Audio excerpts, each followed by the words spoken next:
சகோ பார்த்தீங்களா? விஜய் அவர்கள் கரூரில் நடந்த அந்த துயர சம்பவத்துக்கு வருத்தம் தெரிவித்து காணொலி போட்டிருக்காரு.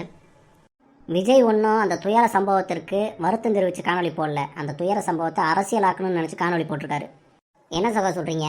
அந்த சம்பவம் நடந்ததுலேருந்து விஜய் அவர்கள் வீடியோ போடுறது வரைக்கும் தாவேகாவினுடைய விர்ச்சுவல் வாரியர்ஸ் சமூக வலைதளங்களில் என்ன கதையை பேசிக்கிட்டு இருந்தாங்களோ அதே கதையை தான் விஜயும் வீடியோ போட்டு பேசியிருக்காரு.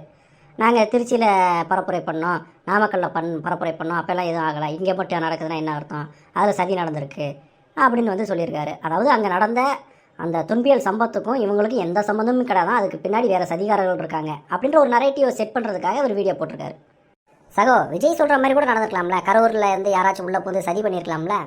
ஏன்பா விஜய் அவர்கள் மொட்டையாக சதி நடந்திருக்குன்னு சொல்கிறாரே தவிர யார் அந்த சதியை பண்ணால், எந்த கட்சி அதில் சம்மந்தப்பட்டிருக்கு, யாரெல்லாம் சம்மந்தப்பட்டிருக்காங்கன்னு யாரையாச்சும் இவங்களால் அடையாளம் காட்ட முடியுமா? ஏதாவது ஒரு ஆதாரத்தை இவங்க முன் வச்சு பேச முடியுமா?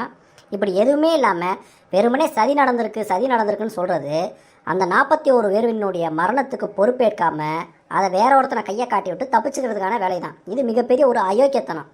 சகோ, ஆதாரம் இல்லாமையா சதி நடந்திருக்குன்னு சொல்லுவாங்க? சதி செஞ்சதுக்கான ஆதாரம் உங்ககிட்ட இருக்குன்னா எதுக்கு வழக்கு போட்டோன்னே உங்கள் கட்சி பொறுப்பாளர்கள்லாம் ஓடி போய் தலைமறைவானாங்க? அதுவும் இல்லாமல் இப்போ இணையத்தில் பேசின 25 பேர் மீது வழக்கு போட்டிருக்காங்க. அந்த ஆதாரங்கள் உங்ககிட்ட இருந்துச்சுன்னா நீங்கள் கோர்ட்டில் சப்மிட் பண்ணி தகுந்த தண்டனையை அந்த சதிகாரர்களுக்கு வாங்கி கொடுக்கலாம்ல.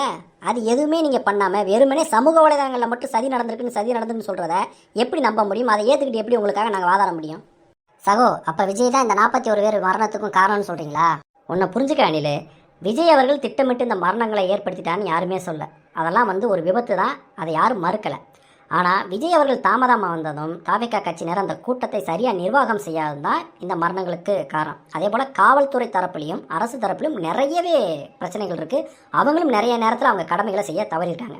எனவே இந்த 2 தரப்பினரும் இந்த மரணத்துக்கு பொறுப்பேற்றுக் கொள்ள வேண்டும். ஆனால் இவங்க என்ன பண்ணுறாங்க, பந்தை மாற்றி ஏற்றுற மாதிரி குற்றச்சாட்டை மாறி சொல்லிக்கிறாங்களே தவிர யாரும் இந்த மரணங்களுக்கு பொறுப்பேற்றுக்க தயாராக இல்லை. இதுதான் இவங்க மீது எங்களுக்கு கடும் கோபம் வரதுக்கான காரணம்.